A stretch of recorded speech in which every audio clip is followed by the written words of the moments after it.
we didn't take no as an answer. And the problem is this: we think that when God speaks, it's a suggestion. It's not. If God said we should do something, and there's a closed door, we say, well, when God closes a door, He'll open a window. No, faith means that you would have to kick that door open, because if He spoke, it's final. I said, well, we're just shooting bows and arrows. It's pretty cool. And the power is the gospel, right? It's just like Jacques said. God is about God's business. And when He invites us in and we give our heart to that, be ready to go around the world, because He came for the world.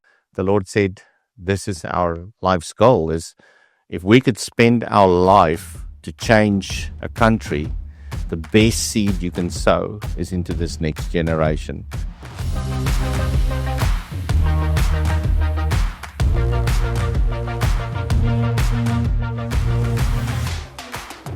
Welcome back, everybody, to this episode of the Pay It Forward podcast. I am one of your hosts, Austin Sewart, along with my co-host, Keegan Walls. And today we have the pleasure of having two amazing guests here, Jacques von Bommel and Aaron Shear. That's right.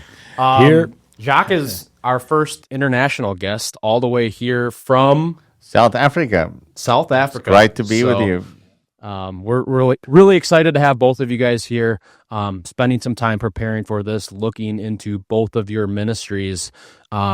Sure seems amazing how much God is doing through both of you guys and through everything that you're involved with. So Jacques is the founder and CEO of Reaching a Generation ministry that I believe is based in South Africa, but you guys have also expanded to other countries in Africa. And then Aaron is the president of Center Shot Ministries and also the chaplain of the Brown County Sheriff's Department over in Green Bay. So thank you both for taking the time to be here. Appreciate it. Glad to. Thank you for the opportunity. Absolutely. I'll do my best to try and understand your accent. Okay. Sounds great. So let's start with Jacques. Tell us a little bit more about Reaching a Generation and all that you guys are involved with. A 10,000-foot overview. So my wife and I, and my wife's name is Lizzie, and we have always felt a call towards the next generation. Africa, unfortunately, in many ways, have lagged behind when it comes to reaching children and young people, like children's pastors or even youth pastors are not very common in many of the churches in our part of the world. And so our children, even though we are said to be a Christian nation, we found that about 5% or less of the children in the average community would actually attend the church on a Sunday. And some of the churches are theologically, there's a big challenge when it comes to ancestral worship and things like that that's mixed with Christianity and so on. And when we grew up, I got saved when a teacher led me to the Lord. I was 13 years old and I was in public school, and he in a classroom had a setting, and I gave my heart to the Lord because of that teacher, and it changed my life at 13. My wife got saved at the age of 14. So we both were raised in homes that didn't know the Lord. And then when I left school, I felt the Lord called us into ministry, and I thought at first I'll be a pastor and maybe a teacher of the word, like you kind of know, because ministry has kind of set ways or set titles and people that you would have, you aspire to be like. But then as we explored ministry, the first ministry you usually get into would be children or youth ministry, and it would be like a stepping ladder. You'll be a youth pastor, then you become an executive pastor, then you're a real pastor when you're the guy who's now leading. And early on, I just felt the Lord said, this is our life's goal, is if we could spend our life to change a country, the best seed you can sow is into this next generation. If you take 100 children in front of you and you would share the gospel with them, almost all of them would respond. If you take 100 adults, many times adults' hearts have been hardened over time, and it's much more difficult for them to be reached. And if you think about the statistics, I think they say 80% of people that give their hearts to the Lord will give it to the Lord under the age of 14 or 18 or something like that. So if most of the fruit that we have in the kingdom of God comes from children and young people, And yet we spend so little of the budget really on reaching them and our efforts. What if we really put a concerted effort into this and we could reach this next generation? So that was the heart behind reaching a generation. We served other ministries before that, and then we just felt the Lord say we needed to launch out into South Africa to reach next generation. And the first place we started was public schools. And in a period of about 16 years, we reached, with a partnership with One Hope, we reached over 22 million children in our public school system, where we mobilized churches and communities and trained individuals to go into our school system. HIV/AIDS was a big issue in those days, so we dealt with that in our messaging. We eventually started training teachers. We got a grant from the U.S. government called PEPFAR. We had trained over 22,000 public school teachers on how to use the gospel as the basis for a values proposition that the children have when they're raised, and then also just helping them to be able to, the teachers, to cope with the time of the HIV crisis. And it was funded through the U.S. government, which was a wonderful program that we got funding for. It was about 4 years funded. And then eventually we developed leadership programs. And then we started working in some of the more rural areas, and kids went down to the river in those areas to get water. And we started kids' churches under trees, and we lost one of our children to a crocodile when she went down to the river. And then we realized, if we're going to make a difference there, we got to start drilling wells. And so we started raising funds. We got a rig in place. We drilled over 400 wells in that area already. Started rescuing girls from child marriage through a program with Joyce Meyer helping us. And then eventually we started just working in the schools more and more, feeding kids, and ultimately thousands upon thousands of children just in our children's programs. So I guess if I had to explain reaching a generation, the best way to do it is to use a story. When my children were small, my daughter was about 5-6 years old, and somebody brought a horse to our farm in South Africa. And I remember taking her and putting her on the horse.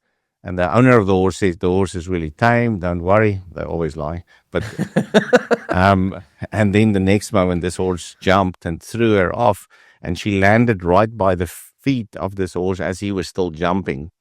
And I was about 2 meters away, and in that moment, I had to risk either taking her or leaving her, so that, and I knew that I could be kicked, but I jumped in there, grabbed her, got her away from the horse.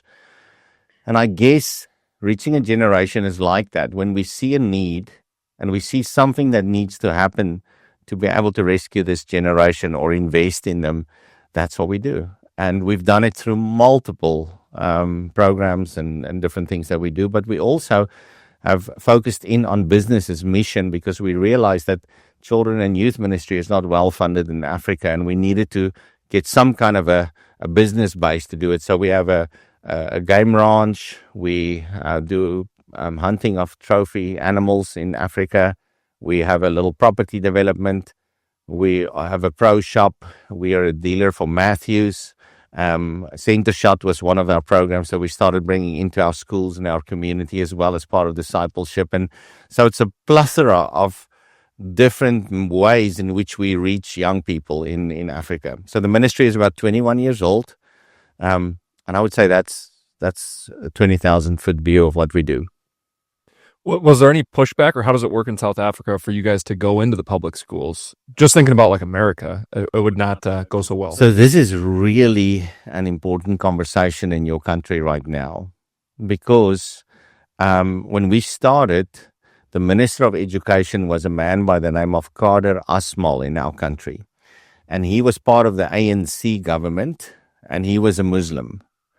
And he said, no more religion in schools. And then the Lord said, start. And I mean, we didn't have access. The churches were afraid. People didn't want to go into the schools. They were all, they heard what happened in the U.S. with all the suing and everything else. And so I remember walking into the first office of an official that we have in the Department of Education over a district. And I heard he was a born-again Christian. And I waited in his waiting room until he gave me, we didn't get an appointment. So I just went there and I waited until he saw me.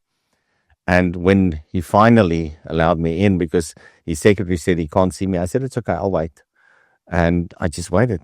And then finally he told me years later, he kind of looked at me and said, this guy's not going to go away. So he let me in and I sat down with him. His name was Mr. Errol Gradwell. And I said to him, Errol, you're a born again Christian. We have to reach these kids. And I was sharing with him these statistics of what's happening.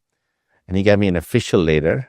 I used that letter to go to the next province in the next area districts in our country.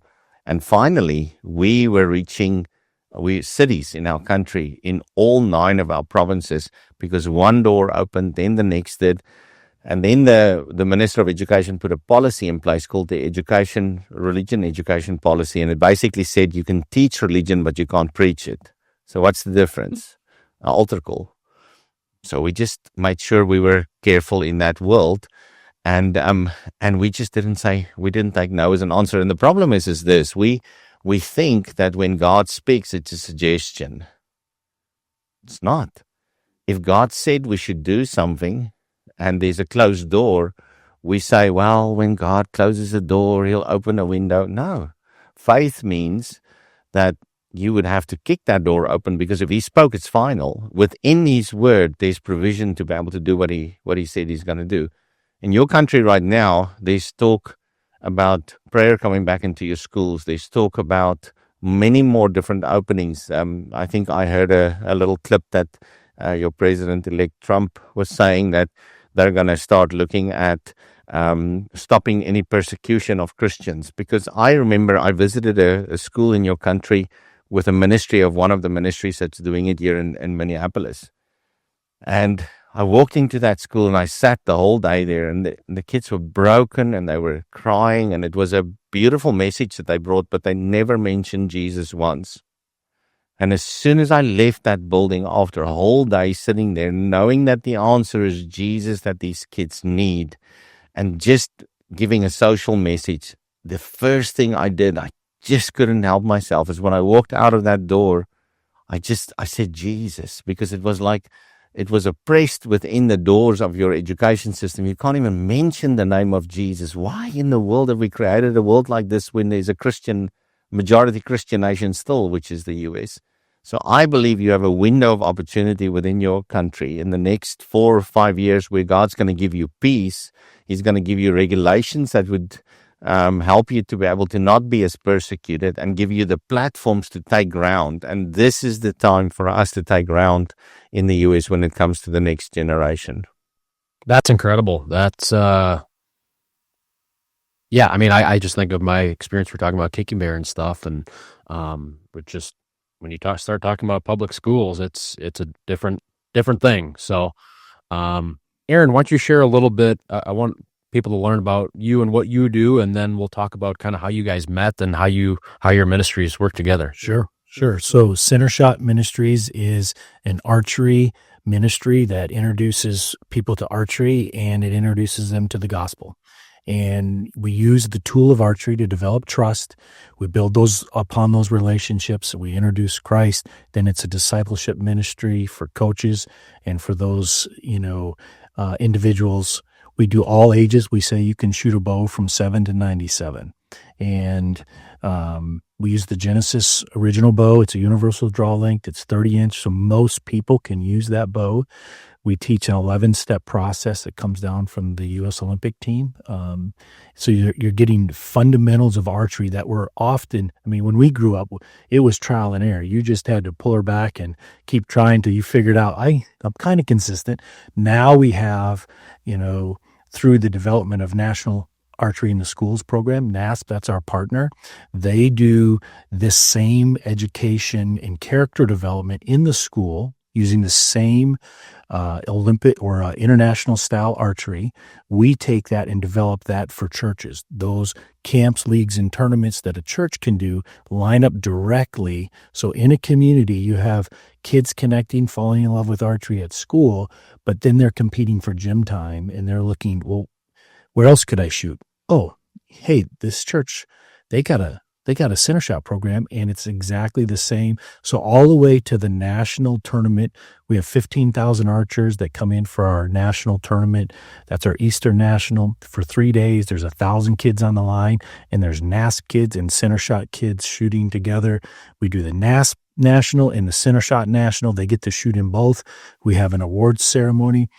We share the gospel at that award ceremony. So all those kids and parents and families that come to that get to experience that God loves them. And, just in archery, it's all through the scriptures. So it's really easy to make that connection to, sin itself is to miss the mark, right? So God loves us and he wants to restore that relationship. He wants to be in us and with us. And he wants us to have that intimate relationship with him. And what we find is the tool of archery allows us to build trust, and it improves our engagement opportunity, whether that's in a church, in a community, in a school.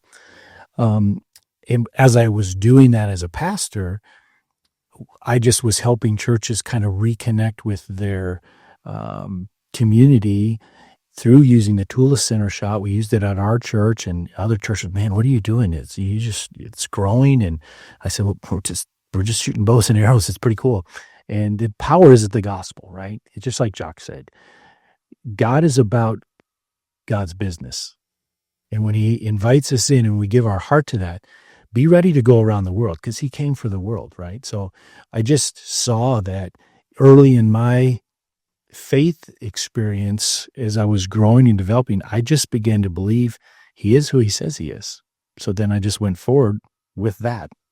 Very simple. And he just continues to direct and guide and connect, and those, doors that he opens and that he asks you to step out in, he is who he says he is, and he's about his business. When I'm about my business, that's when I get in trouble. So I just try to stay focused on what he's asking me to do there. In center shot, we kind of have 3 different programs. We have the center shot ministries, that's for church, and it's partnered with NASP. And then we have Center Shot Blue, which is a program we started with for law enforcement, veterans, first responders, and it really helps them heal from the stressors of the jobs that they have. And archery is a very therapeutic sport. It builds community, and those are 2 really valuable pieces of that healing process. And then we now manage all of the JROTC archery for the military. So that's about 260,000 kids that they're introducing archery to into at-risk or low-income schools. They could go in, and the Army or the Air Force or the Navy comes in and they say, hey, we're going to do leadership. It's JROTC. It's Junior Reserve Officer Training. It's simply about leadership and citizenship.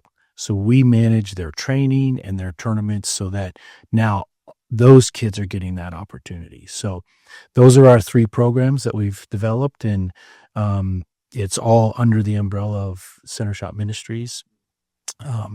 So that's the main thing, kind of where we focus. We want to transform communities and build people, and we use the gospel through archery to do that. And what I love about what Aaron and Center Shot stands for, it's really to raise the next generation of leaders, young people that we're investing in consistently, intentionally. When I think about purpose, I think this generation struggles to find purpose because, when we were young, which is a long time ago, we were told that if you would study and you would go through school, and even if you then went to university or college, you have the promise of a career. Some of the stuff that they're studying, thank the Lord that some of the stuff that they've studied, that they're closing down, like this woke stuff. But other than that, there's things that you've studied, like studying maps. Nowadays, if you have a degree in that you got years ago, it's useless because you've got Google Earth. And you think about AI. I remember Jordan Peterson said the other day, he said that within the next 5 years, he would actually anticipate a third of all universities shut down. Because if we sell knowledge as a university, and that's all you offer, knowledge is freely available in our time. So we're sitting in a time where knowledge is doubling, according to a study, every 13 months. And they're anticipating, IBM said that their forecast is that it will be every 12 hours that knowledge would double in our time. In the 1900, it was every 100 years. So we sit with young people that are raised in this environment, and they have options, they have knowledge, they've got almost everything, but they lack purpose and community. And I think what CenterShot does is it really hones in on those young people, helps them to be able to develop who they are so that we can see them launched into God's kingdom. And what I love about Aaron's lifestyle is he thinks kingdom. Now, it's easy for us to say kingdom, but we really don't understand kingdom. I'm raised in Africa, and we have 12 kingdoms within the South African country. So there's 12 kings, and the government sponsors them and gives them money, and they rule over certain places and things. But a democracy or a capitalist environment says, I own this piece of land. I can do whatever I want here because it's mine. So whenever I get anything, I add it to my gain, and it becomes part of my balance sheet. Kingdom says there's one owner. That's him. And he will use every resource that he has, and he will entrust it to faithful people so that they will be able to fulfill his purpose on the earth. When we think purpose and we think next generation, you cannot find your purpose until you find Jesus, number one. But secondly, it's our job as the older generation to take this next generation and say, hey, you know, God has got something amazing for you. If it's through archery, if it's through whatever it is that you want to do, but we want to journey with you to help you to discover that purpose. And I think the journey of CenterShot, getting into all these places, is just platforms that God's given us to be able to bring the kingdom. And if you live a life that is sold out to the kingdom, then money is not the issue. You don't work for money, but you're now working for a whole different reason why you exist. And your Generation Z or Z, you would say, and Generation Alpha, they want purpose. They don't want to buy a pair of shoes. They want to buy a pair of shoes that buys a pair of shoes for somebody else who needs it. So they desire this. And I think it's the greatest platform that the church has ever had to reach a generation is this generation. You know, with that, we really try to boil it down. I'm a pretty simple. I started out as a children's pastor. I deliver cookies on the bottom shelf so everybody can get them, because I'm not really be this eloquent, speaker and teacher. I just keep it very simple. And CenterShot, it's an archery term. It's a vertical relationship of that arrow to the riser, and a horizontal relationship. You think about it, it makes a crosshair. So when you set up a new bow, you're setting the CenterShot, and that's what establishes true flight. So first thing we do is your vertical relationship. Then that will help you with all other horizontal relationships. And that establishes true flight. Now you're launched. Where does God want to take you? Where does God want to, what is the purpose he has for you? And just letting them see that, yeah, he is who he says he is. And that's how we live. And you can too. He loves you and he wants to be with you. So just invite him in. Just say yes. It's a great ministry. And if you're not involved in it yet, it's all over the U.S. It's in South Africa. We've got it launched in Zambia, Namibia, Zimbabwe. There's many other nations that are involved. I know globally you guys work in other parts as well. But people in the U.S., it's such a great tool. If sometimes we wait for the big moments to do something for the Lord, but usually it's the next door that's in front of you that the Lord has opened. If you just walk through it, then you start discovering purpose as you start following his voice. Yep. I didn't talk too much about the sheriff's department. Just starting out as a pastor, was asked to help, and there's a team of chaplains there. And it's probably going on 12, 13 years that I've been in that role. And one of the things we saw, we would do these critical incident debriefings, and these heavy stress situations would happen, and then everybody was always fine. Yeah, I'm good. I'm fine. I'm fine. And as we went through that, probably almost 2 years of that, I said, guys, I wasn't even there at the event. I'm just hearing you talk about it, but I'm not fine. That was messed up. I'm going to go down to the bow shop and I'm going to shoot. And I just got to clear my head. And little by little, guys said, I should probably, you mind if I come shoot with you? So we would just start shooting together. And little by little, we developed a language, and that was where the BLUE came from. And it's mind, heart, soul. And then we talk through what are the barriers in your mind? What are the lies you might be believing? What's the unexpected thing? And then where's the escape? So we deal with that 4 weeks in your mind, and then we go to your heart. We dig a little deeper. Where's the brokenness? Where's your heart leading you? And so forth. So we end up with your soul.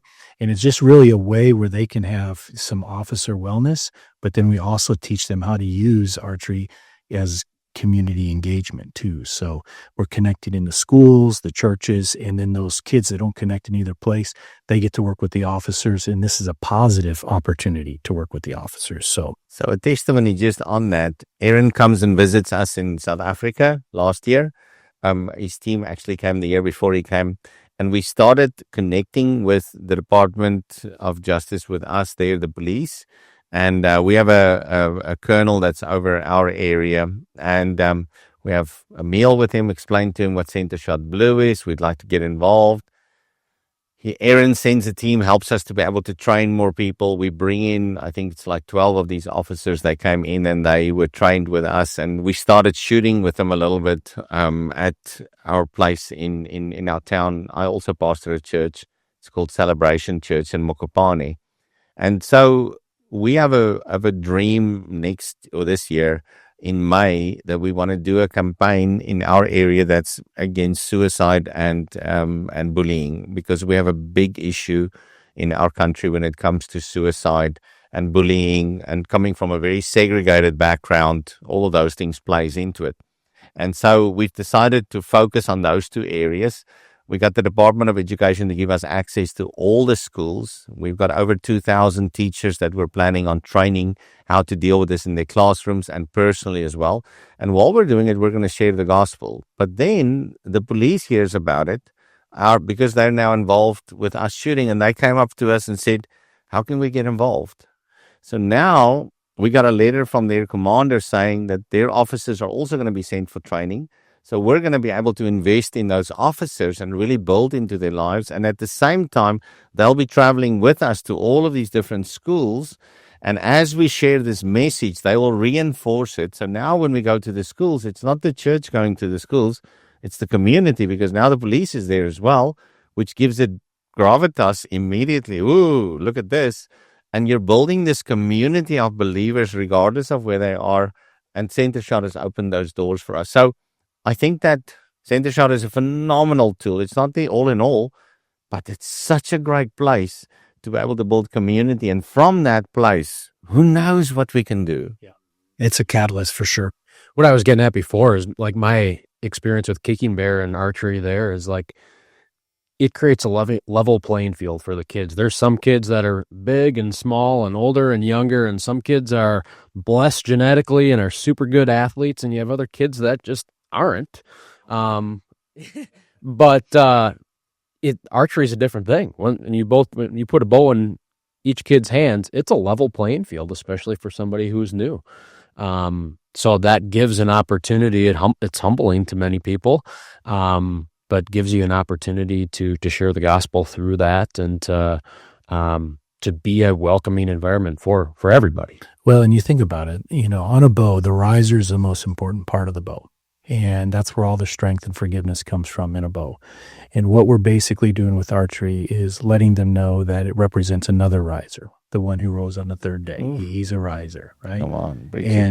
And when you look at your relationship with the riser, well, I can't pull that bow back for you.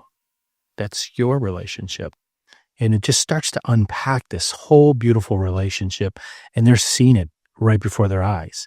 So when we talk about Center Shot Blue, we believe every bow tells a story. So we have the Center Shot Blue bow, and it's the string is black and white, and it represents our communities. And it's made up of all of thousands of different types of strands, and they're serving around the string, around the cams and in the high-risk areas. So it serves and protects in the high-risk areas. That's what a law enforcement officer does. They serve and protect in the high-risk areas. And as a bow technician, what I know is when that serving becomes frayed and unravels, if I don't do anything about it, it's going to damage the very thing I'm trying to protect. Well, that's what has unfolded in our country the last 5 years. So as we've launched Center Shot Blue and we unpack that simple story with the bow, it gives those officers permission to say, you know what, there is more wear and tear on me, and I see it now. And I give them, it's like a permission to say, okay, I'm going to work on this because my family, my community, I do care about them, and I know that I'm not in a good place. So we take off the old serving and we put on the new, and that just starts to open the door for that healing to start to happen. And it's a fun, and like, if you tell a man to go sit in the therapy office and talk about their problems versus, hey, do you want to come shoot bow? Let's go shoot bow, right? Yeah, we call it group therapy. Yeah. How close are your arrows together, right? That's the What that's an the- opportunity. Yeah, So. it's been incredible. Jacques, this really intrigued me on your website, and you mentioned it earlier, business as mission. And you guys have a for-profit business that looks to fund your nonprofit ministries. When I think of ministry, I think of people getting donations or sponsorships or having to host fundraisers and events. And like that's generally one of the biggest struggles for nonprofits is raising enough funds to execute on your mission, right? I don't personally haven't have not known of a ministry that has a for-profit business as well, that the sole purpose of the for-profit is to fund the nonprofit. So tell us more about that. So in South Africa, the unique setup in the company's laws and how you can structure things is that a non-for-profit can own a profitable company. So we, as a non-for-profit reaching a generation, own a profitable company called Shikwaru Holdings, and Shikwaru is the name of our hunting outfit and our farm and so on. And by doing that, the non-for-profit owns the property where the farm is, but the operation for a profitable, like the lodging, the hunting, the different things we do, runs through the profitable company. So to make sure that we don't have a lot of profit that we show, there's a rental agreement between the profitable company and the non-for-profit to rent the property. And that can fluctuate as much as you want and where you need it to go by, depending on the profit margin that you have, to limit the amount of taxes you pay. Because we don't want to give any more to the government than we absolutely have to. But in that, there's wisdom in structuring things like that within a non-for-profit. I remember early on when we started reaching a generation, and I would mention something about this business idea that I had, people would say to me, you're going to lose your vision, you're going to lose your focus because you're going to focus on business and you're not going to be able to do the ministry. Today, there is probably not a missions conference you will go to that does not have this as a topic of discussion. But this is now 21 years later, after we started reaching a generation. Now, we were not the only people who did it, but there were few. And in the process, I think people realized it's almost stupid to think that as a ministry that deals with so many assets and different things that you have in your hand, why would you not leverage those things to make money so that it's not just donations that you bring in, but you actually have a team that operates that so that you would maximize on your opportunity. So when we started, we needed facilities to do training. We needed overnight facilities for lodging. We had teams coming in from the U.S. as missions, and we knew we had a relationship in the U.S. for trophy hunting. So all of those things were what we were looking at. And then we said, within our needs, if we had a lodge and we ran that as a profitable lodge that's really done with excellence, maybe that then can, when we don't need it, we can actually utilize that to bring income in. And that's kind of how we started with our business's mission. And then eventually it got to a place where we added a property development, and then we started leather development, and then we had archery. Early on, we started with the archery as well. And all of that is profitable businesses. Now, we have raised a lot of young people over the years, sons and daughters, we say, that have the same values as the ministry. So when we have a team that runs the businesses, they are part of the ministry meetings. So when we sit down and we have plannings about this campaign that we're going to reach 100,000 kids in May, then the business side knows, okay, we're going to have to make sure that we do our part to help fund and accommodate and whatever we need to do so that this can happen. And we've always said in our businesses, ministry first. But we're going to run this with excellence, but it's always with a focus of building the kingdom. And I think it's wisdom. I think we should think like that for the future, because I'm now 52. So I'm thinking in about 8 years, I'll be 60. And that's probably a great time for me to give over the leadership as the CEO of the group. But if I give it over, am I going to make sure that these young people can actually run and they can, whatever we've built, that they can continue? And I read a book by Tom Mullins. It's one of the best leadership transition books that I've ever read. And he made a statement that really, really spoke to me. He was giving over the church leadership. He planted the church. He was a coach. And in planting the church, he decided to give the leadership over. I think they had something like 35,000 members. It was a massive church in Florida. And then when he was ready to hand over, he said what he did. He fired everybody he needed to fire. He had every difficult discussion he needed to have. He made sure there was funds in the account that was in surplus. There was no debt. And when there was no reason for the next guy to fail, he gave over the church. And then they took it and it doubled. I think over 60,000 members and so on and so on. But he's made sure that the next generation will not fail. And I think when we think about it as transition, we say, the next guy can deal with that. I'm not going to do this now. No, he was intentional. So I want to be intentional in every country we are, in every place we are, so that we would be able to help make sure that this next generation will be successful. In the U.S., we're believing the Lord. We were just talking about it today. We're believing the Lord for structures here so that we would be able to build a bridge between Africa and the U.S., but also here to set some of those things in place, because I think it's wise. I think it's what's needed for the next generation to make a success in the ministry beyond what we can do. And then I don't know, did you mention how many countries you were in? I don't know if I missed that. So we have a base in South Africa, Namibia, and in Zambia. And we just recently are started up. We're going to bring one of our programs, which is a leadership academy, a leadership training program in the high schools.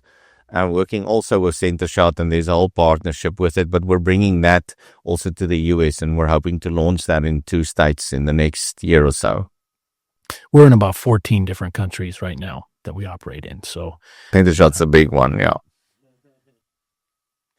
No, not like Jacques and what he's done in South Africa. It's amazing. We use that as our model, and we work through missionaries, and they go in and they use CenterShot as a tool to reach their community, plant their church, and get that ministry started. So that's really what CenterShot is. We're a nonprofit that uses this tool. We empower other nonprofits so that they can make the impact they're called to make. And for both of you, did you both expect this kind of impact in the places that you've gone when the Lord first called you there? Because I mean, sometimes people are big dreamers and the Lord calls them, they can see it ahead of time, or was it more for you like taking one step at a time and then just wowed by just the impact and the doors that the Lord opened for you? You know, I was thinking about that this morning. I spent a few years in college here in La Crosse, and I remember this was, I really wasn't walking with the Lord at that time. I had given my life to the Lord early on and had a probably 9 or 10 years old, and then later in life really came back and I knew what I was doing. I think that the Lord was covering me. My grandparents were just prayer warriors, and I look back on that now and I say, man, there's no way. But I really remember the Lord it had to be in him. He planted a seed. I didn't know it was coming from him, but I felt like you're going to lead a large group of people. And I just always felt that way. And I didn't know what it was going to be. I had no idea. I wanted to be a professional athlete. I wanted to be a coach. And I gave all that to the Lord and said, I just wanted to be somebody so bad. And he just really got through to me in my early 20s. And he said, well, How about you just be my child? What's better than that? And I go, well, as I understood the price he paid for that with his own son, I said, there's no greater price that's been paid. If that's the greatest thing I can step into, then that's what I want to be. And from there, he just completely, began to put men around me that poured into me and trained me. And there was a season. It wasn't immediate. I think there was a development season.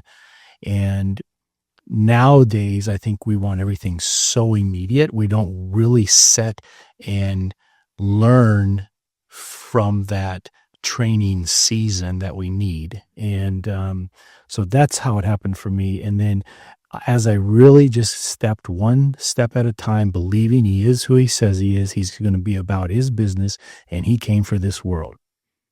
If you give him your heart, he will take you around this world. And that's exactly what's happened for me. I think for me, I remember somebody said, you know the pastor of the church when you look at what he does on a Sunday. Is he standing at the door looking into the church, or is he standing at the door looking into the community? And I've always felt that I want to be the guy that stands at the church door looking at the community, realizing that we've not done anything. I mean, the work is so much, and there's so many people that need to know Christ, and there's so much discipleship needed, and there's so many abortions, and there's so many of all these different things that are going on. So when you say we've done great things, I really don't think so. I think that what we've done is we've started something, but I do think that the incredible harvest that's out there requires us to dream dreams that are so big that it's impossible for our generation to fulfill, because it will require us to take the next generation with us so that they can finish it. And if we can do that, that will be great. That's really beautiful.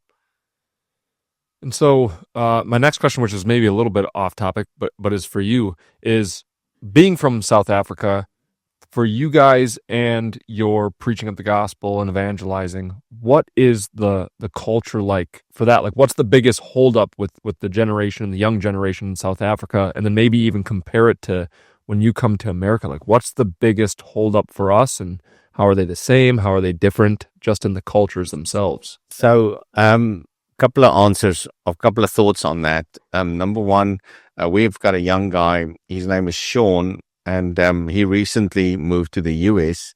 and he became a student pastor at a church in Houston. And he was one of my team members. He actually was involved in Center Shot as well. He's taking Center Shot now to Houston, and it's just wonderful to see what God's doing with him. So he's now in the U.S. I call him and I said, Sean, how are you? After he's already settled here, he said to me, Uncle Jacques, I'm doing well and things are going well. I said, what is the big difference that you've seen between the children you're ministering to now and the children we minister to in South Africa? Give me your perspective. And he said, Jacques, his uncle, Jacques, they don't have joy here. He said they have everything, but they're not happy.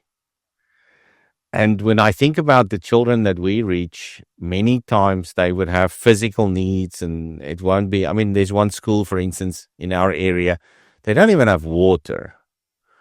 And so we're drilling a well for them, and we're going to put that in place. I mean, that's basic. When you think about America, can you imagine a school that doesn't have water in the school, that they have to, or a school like in Zambia where they would get up the kids in a line, and in the mornings, they would start them off by walking 2-3 kilometers down to the river so that they can get buckets of water, start their day. And then at the end of the day, that's how they finish, so that the school has running water, or not running, but buckets that they can use for cooking and whatever. And it's not even filtered water. So the world is not flat. But even in the middle of that, with all those needs, there's more joy in many of the children in Africa. I think wealth has something to do with it when we don't need something. When we think we don't need something, we actually miss the fact that we need God so much in our lives. It's like we've created these systems and processes around us that He's not needed anymore, we think.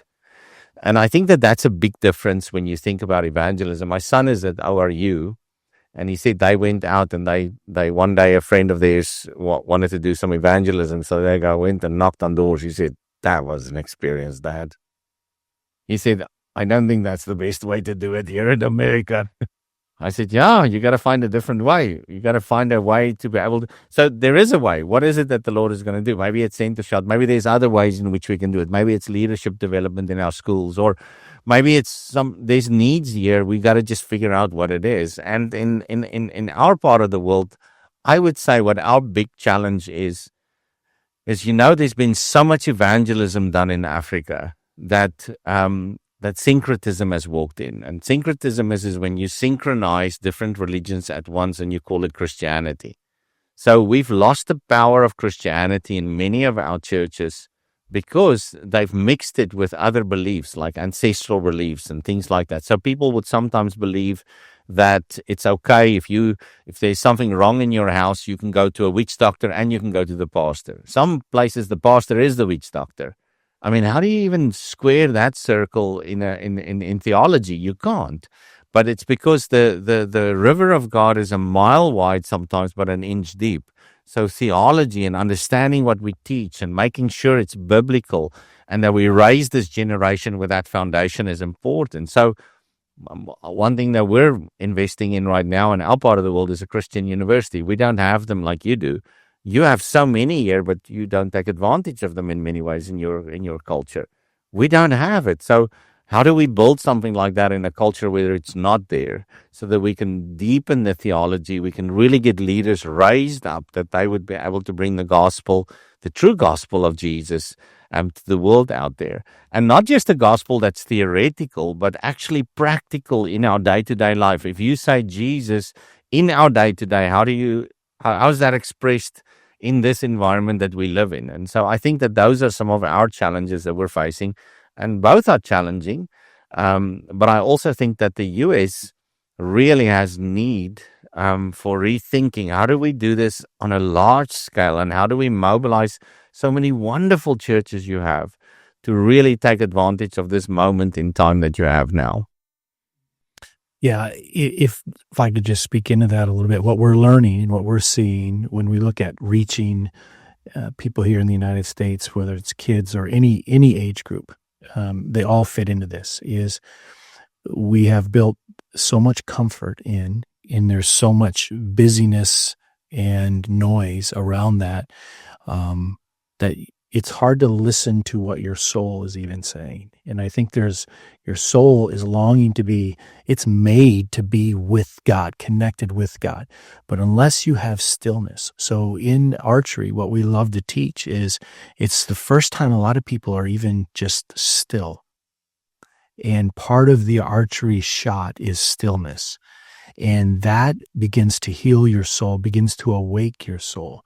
But if there's noise and constant running, it is confusion, it is over-connectedness, and to the point where it's empty. And I think describing, knowing Sean and seeing that, we see that the lack of joy, when they start to be still, there's something that begins to happen, that stirring, that small voice, that whisper, because God is not, pounding at the door. He's just knocking. And when you're still, sometimes that begins to... It brings a thought to my mind when you were speaking about that. When we go back to the original church in Book of Acts, and they say 3,000 was added to the church that day, how did they count? By the men. I mean, but how did they count them? Did they let them put their hands up? Or altar calls was done by us. It's in the 1800s, only the first time that we started doing altar calls. So how did they count 3,000 got saved? I think it's because 3,000 got baptized. Because the baptism was my expression of what happened inside of my life in that moment, and that's how they counted. We say, close your eyes, nobody look around. We're going to make it really comfortable for you. Quickly slip your hand up, put your hand down, you're saved. And they say, go in front of everybody and tell them that you believe in this Jesus by being baptized. And so I look at the commitment level of what we've got in Christianity sometimes, and I think we've lost something there. And it's time for us to to stand. I love the fact that Bible sales are going up in the US now. I love the fact that Christian podcasts like yours is like you're like a 20 million people watching. A little bit over that, yeah. Right.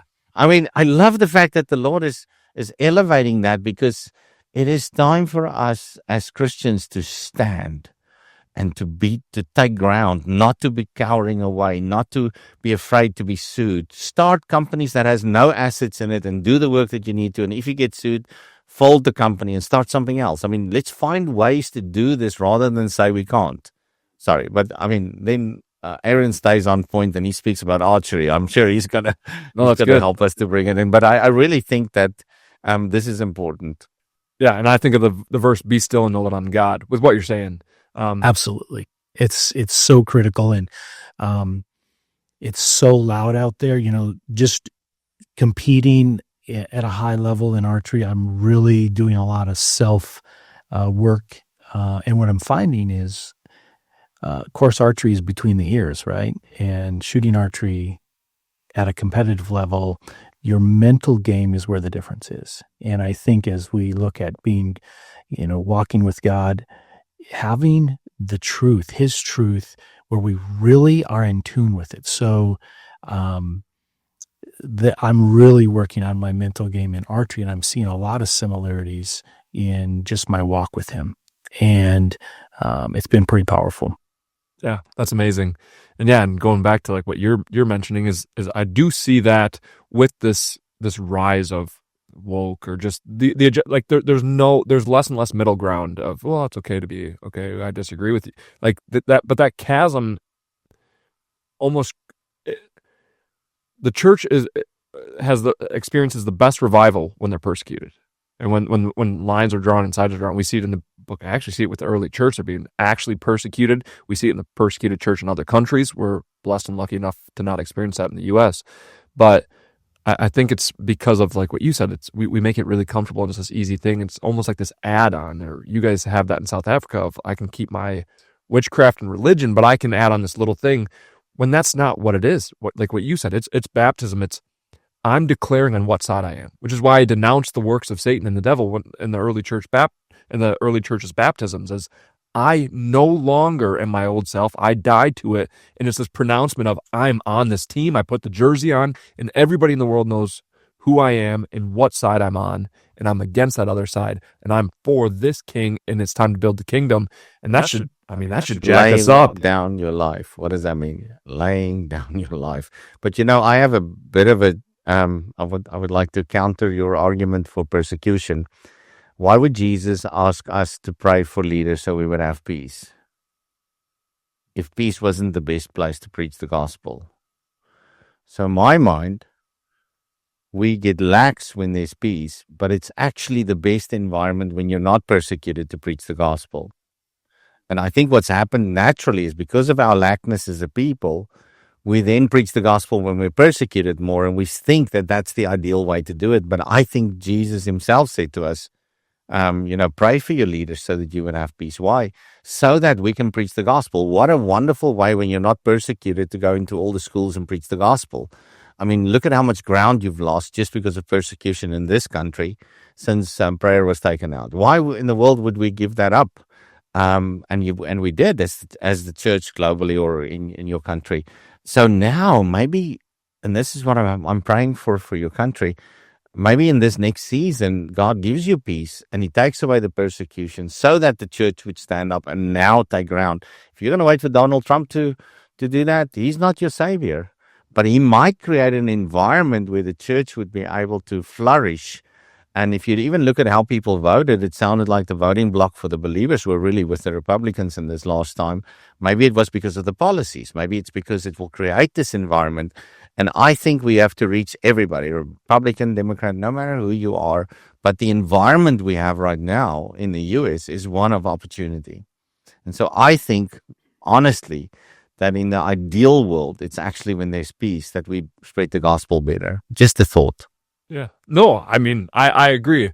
Yeah, I think my point was, we've seen throughout history that very thing, because there isn't this ambiguity and this laxness. And so, yeah, I think sometimes I would agree with your point that it creates a better system and opportunity to do it. But we take advantage of the Lord's grace, and the same thing in our lives. Think about areas where He's giving you grace on sin, and we become lax on it. And it's like, so what do? Do I sit here and expect His grace to multiply? Paul says, by no means.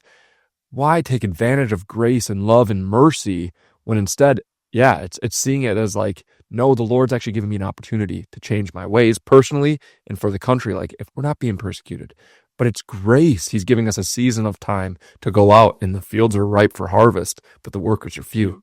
Yeah, and who knows what this could mean for the next season, because we're putting seed in the ground, and the battle is really the next generation. In all countries, it's really the next generation. And that's what I love about the focus of Center Shot too, is the fact that it's about next generation. It's kind of funny. We're speaking here, and Aaron speaks about being still and stuff, and I'm speaking. You got the both sides here. But that's maybe why we make a good team. Back to the being still point, and talk a lot about the differences in America and the entitlement, right? I think is a big part of people, and that we're comfortable and that we have everything that are at our fingertips, and that I think people see God as just a self-help, right? It's a self-help book, and He's not our savior. I think people just don't take things serious enough and don't really understand the true magnitude of Jesus, right? And really live it out. So I know the role that discipline plays in archery, and we've been talking a lot about parallels in archery and faith. What role does discipline play or should play for a younger believer or somebody in their spiritual walk? That's a great question, and I think it's loaded. So when you look at what does discipline mean? What does discipline mean to you? I think for me that how I define discipline is doing what you need to do even when you don't want to. And I had a great mentor. I wrote this down. He lives in Sparta, and he would always say to me, boys do what they want to do, men do what they should do. And so you kind of look at that and say, okay, is that discipline? Well, early on in my faith development, I'm in my young 20s. I was going to move to Alabama to be a professional bass fisherman, and one of my fishing buddies leads me to Christ, and I realized, wait a minute, this isn't about being a professional fisherman. And God's saying, now you're catching. You are going to be a professional fisherman, just not how you think. And then I was on this track to just really become a pastor, and had that whole, never in a million years did I ever think that's what was going to happen. But again, when you open your heart and you give it to Him and you exchange places with Him, He died for me, and I began to realize He's asking me to live for Him in this place. So I said, okay, I'm going to take that swap and do that. So here I am. You have my yes. What do you want to do? Well, discipline. There was spiritual disciplines. There was reading the Word. There was praying. There was going to church. And part of that was like, it was really helpful for me to start off that way. But I think what happens in church world, and I've worked now in Jacques, we're in a lot of different churches. And I think early on, for me, that became what it was about. And I almost began to miss that intimacy with Jesus. I became about doing and being busy, doing the ministry and everything that had to be done, and it was good things, a lot of good things, but I was missing, and my heart began to long, wait a minute, Lord, where are you in all this? So I think we have to be careful with the spiritual disciplines, but also the discipline of being still, the discipline of being in union with God. Ultimately, He calls us into that relationship to be with Him. And right now, my biggest discipline is to be somewhere quiet and still. That is hard to find. And that's my biggest discipline now, because then I get to be sitting with Him and just, I usually do that outdoors. The outside is good for the inside. He's a creator. We were created to be in a garden. And when I'm out there with Him, that place. And I think a lot of men, a lot of people in general are drawn to the outdoors where they can connect with him.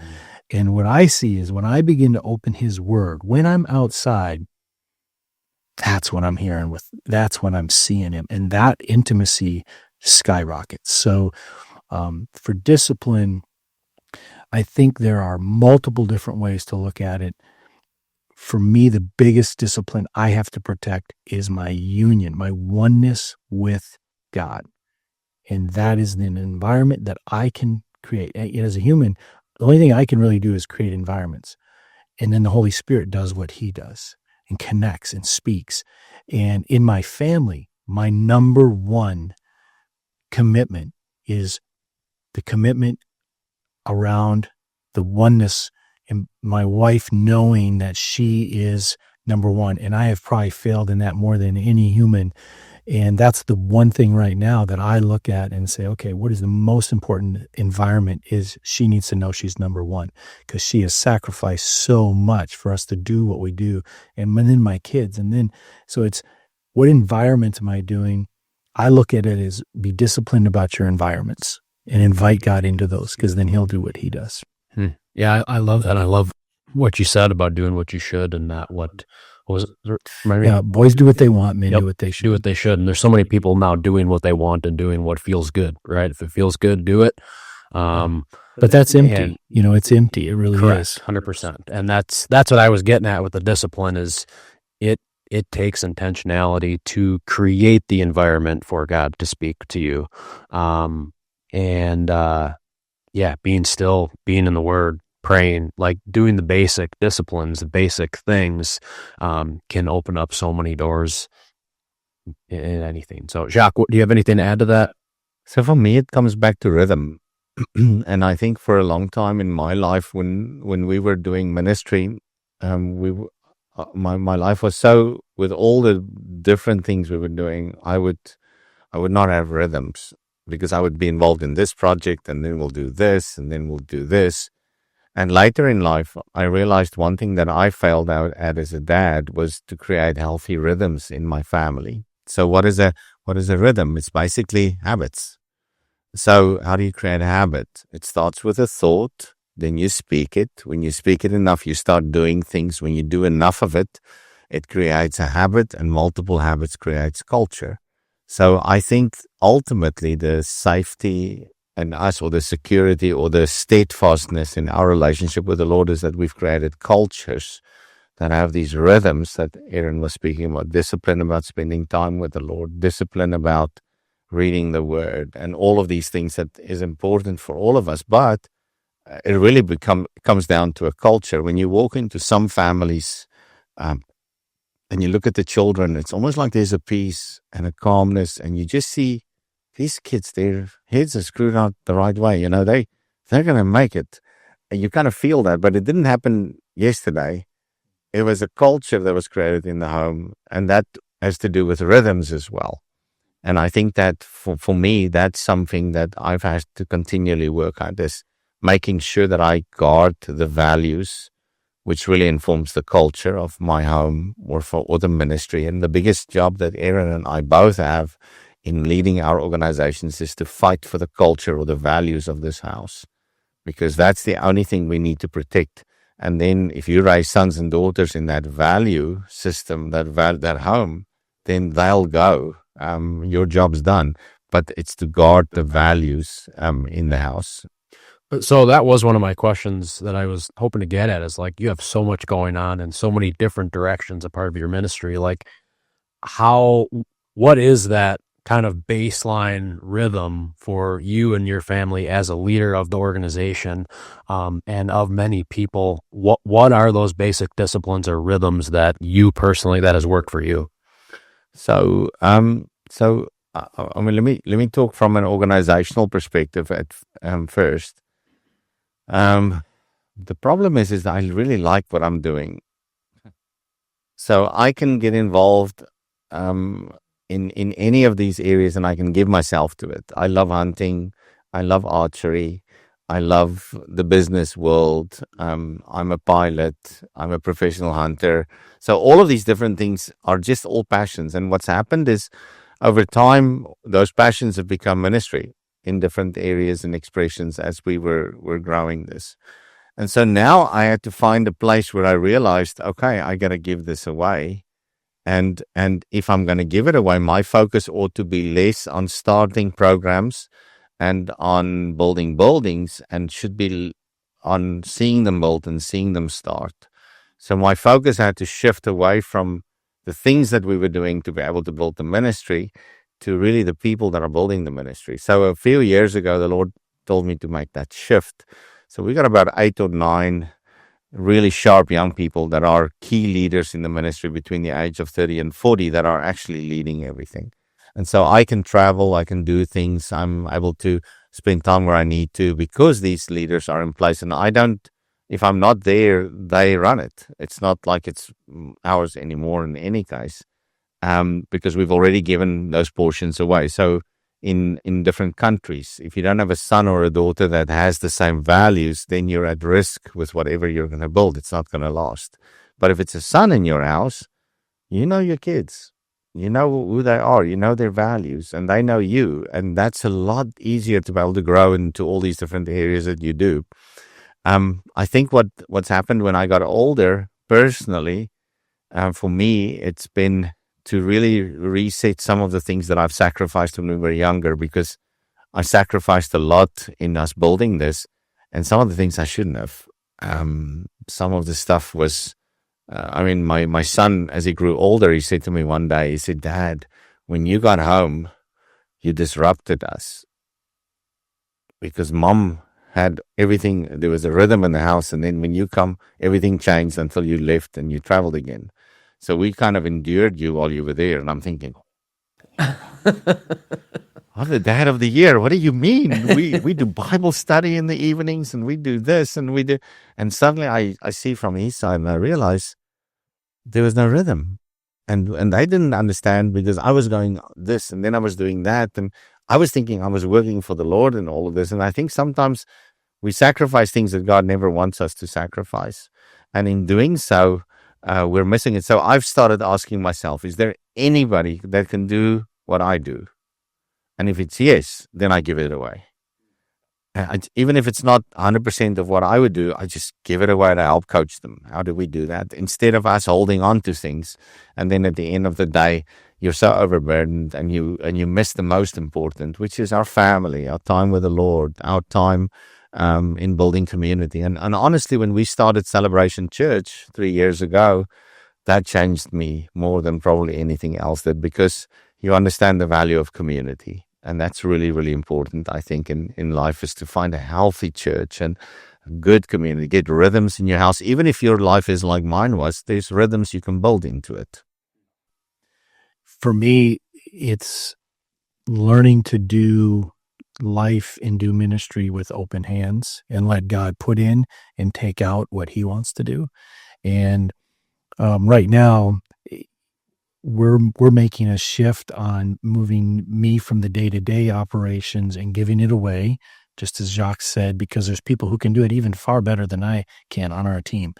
And it allows me then to say, okay, Father, what would you like to be put back in? And, one of those things right now for us is just, the conversations around how much my wife's very involved in the ministry, and we have 4 children. 2 of them are grown and gone. And it's like how much she's not just going to let things sit by the wayside. She's always going to have responsibility for it.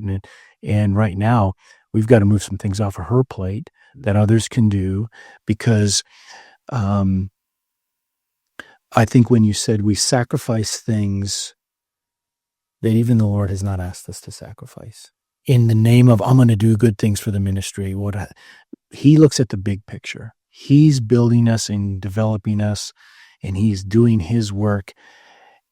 And there is a cost to that, but He's far more concerned about us doing the long haul and being sustainable over time, rather than a flash in the pan. And I see a lot of ministries that are just, we're going to do all these amazing things, and it's going to happen tomorrow.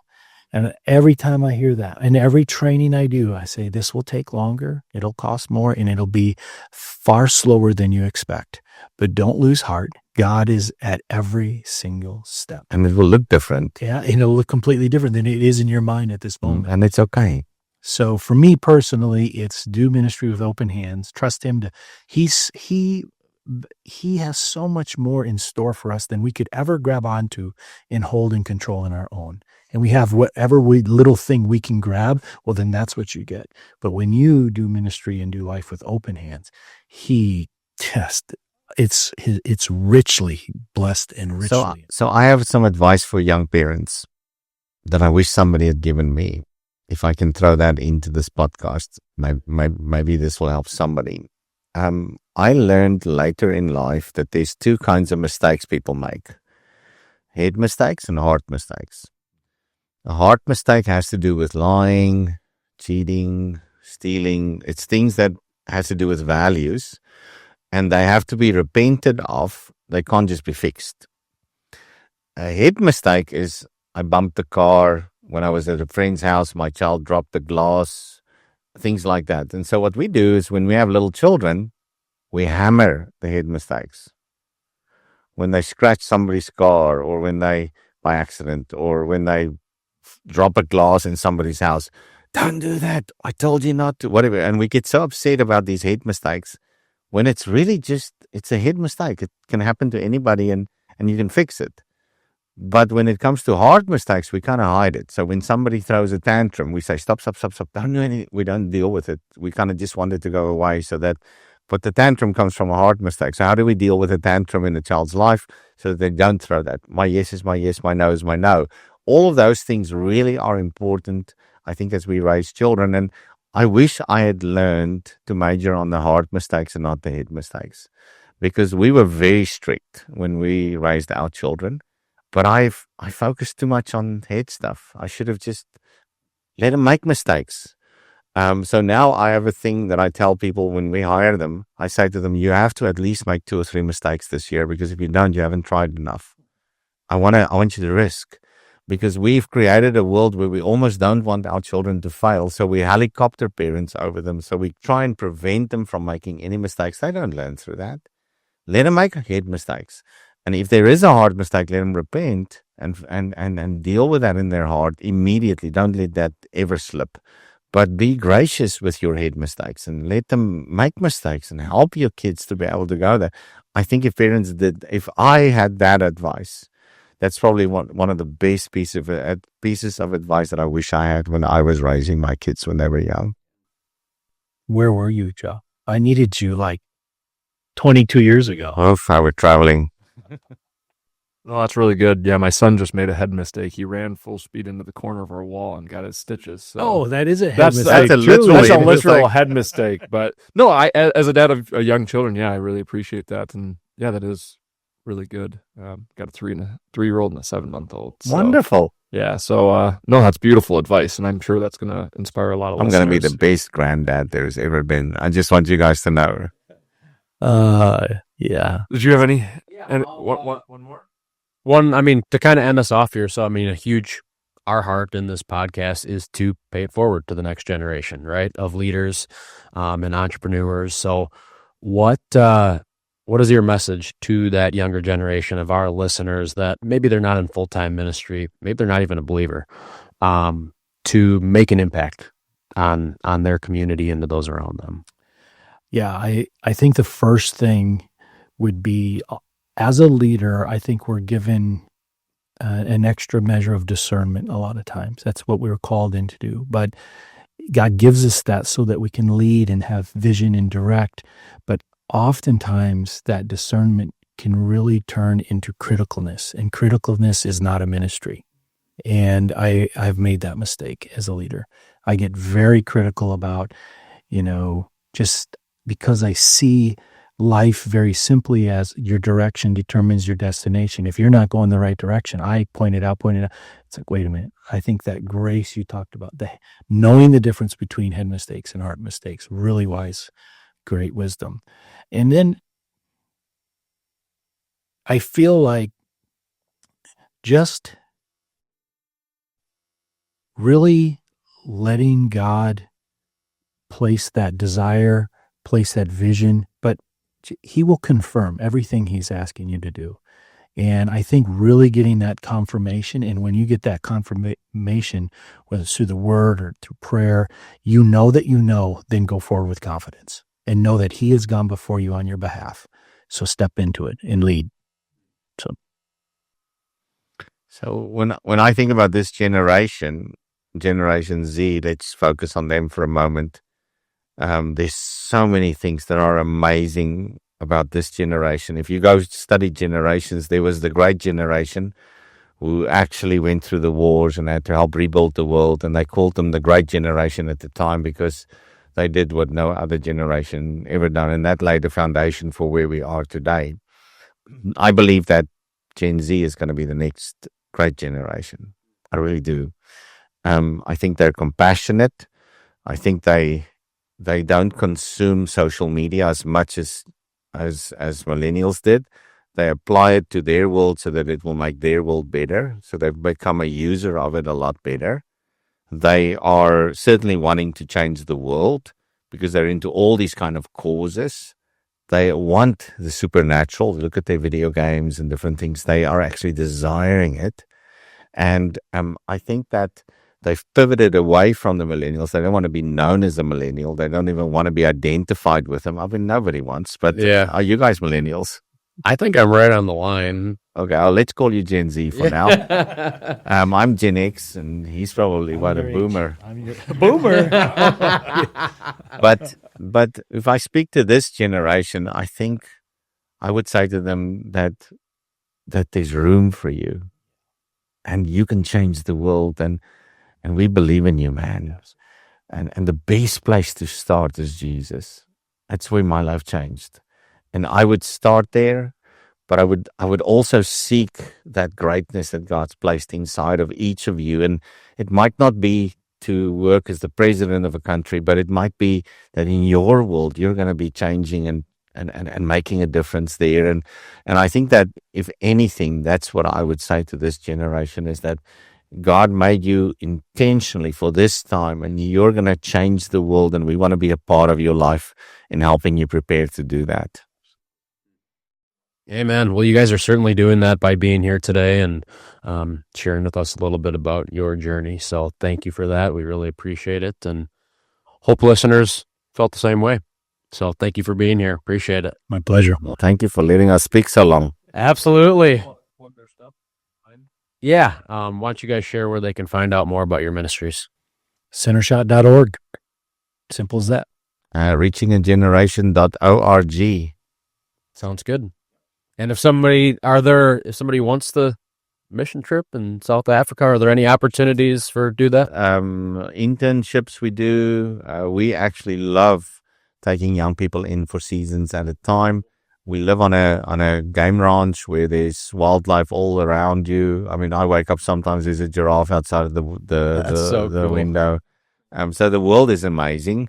But also lots of opportunities for ministry, and then also a variety of fields, everything from veterinary to business to, you can imagine all the things that we touch as a ministry.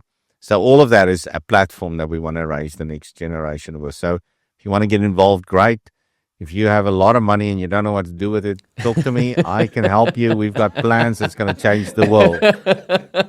Yeah. Amen. Thank you guys. Appreciate it. Great to be here.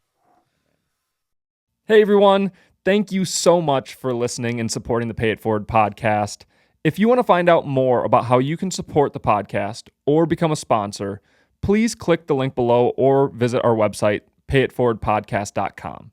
Again, thank you so much for your support, and we hope that you can find a way this week to pay it forward.